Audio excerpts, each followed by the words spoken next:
Hello and welcome back to TUC Congress 2024. It's day 2.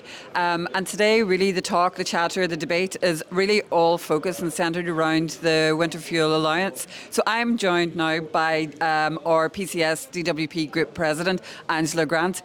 Angela, we had high hopes for a Labour government.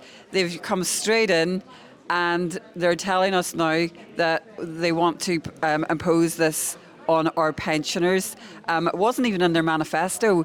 So what are your thoughts on that? Well, what a disappointment it's been, Ramona. We expected better from the Labour Party. We have just come through, almost 2 decades of austerity from the Tory government. And we thought the Labour Party would come over the hill and at least make some improvements to our living standards.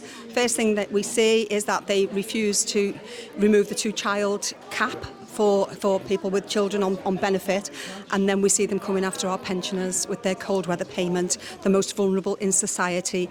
The Labour Party should be doing better than that. Yeah, as you say, we had 14 years of crippling austerity. We thought, thank God that's all over, and here they come marching over the hill with these policies. There's no need for it. And we had John McDonnell here earlier, and he was speaking at a Fringe event, and he was saying, we use this term excess deaths as really a euphemism for our older people dying of cold in their own homes in the winter. There's a real human aspect to this, and our duty of care to look after our people in our community. It's just not right.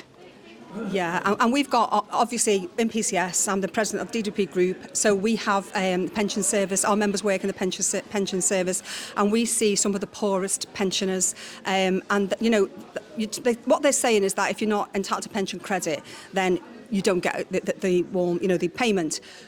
So if you are just, £5 over £11,000, minimum wage is above £20,000. But if you are just above £11,000, you get no help with your heating in the coldness of winter. And we all feel the cold, don't we? We know what our winters are like, and yet our pensioners will be left having worked all of their lives, having paid tax, having built this country, after the war, and even now we see people working so hard. And because the pension age is still, we're still arguing over the pension age as well, aren't we? So we're seeing working longer, and yet, even now, they are wanting to come after a payment that is so deserved. Everybody deserves to be warm in the winter. Why would they do this to our pensioners? And you will see pensioners this winter, they will choose between eating and heating. It's the same thing that we were witnessing with the Tory government. It is such a shame that we're back in the same place. Do you think that, I know PCS are very much, have a strong position on this, and Fran Heathcote, our General Secretary, spoke very clearly on that at some of the Fringe meetings today. Labour seem to be hell-bent on not U-turning from this. Do you think that we can actually make a difference? What kind of pressure do you think that we can, and people watching, what kind of pressure can we put on the government? I think it's incumbent upon us to make a difference, to put that pressure on. We know that early October there'll be debates on this in Parliament, and we all should be speaking to our MPs to make sure that our MPs are doing the job for us. They work for us, and a lot of the communities do not realise that. They think they vote for an MP, the MP goes away and does the job. No, they're doing the job for us, and we must put that pressure on to protect everybody in our communities that are struggling. If we don't do that, what kind of community are we if we are not looking after the most vulnerable? We are as bad as the governments that we are voting for that are putting these cuts in place. So yeah, it's our duty to make change. Keir Starmer said that it was a tough decision. Was it a tough decision? I watched the news yesterday, Ramona, and I saw Keir Starmer talking about this tough decision with a bit of a smile on his face. You don't smile about tough decisions. Is it tough? No. This is the easiest decision that he could have made. Going for low-hanging fruit.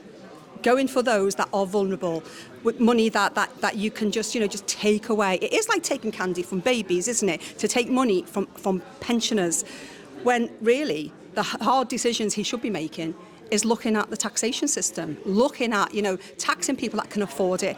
And this is not about, us looking at people that are on self-employed people, for instance, that are saying, why would you come after me? Why would you tax me? We are talking about taxing the rich, people that can afford to be taxed, rather than take money out of the pockets of pensioners. One last short message to our Chancellor, Ms Reeves. What would you say to her?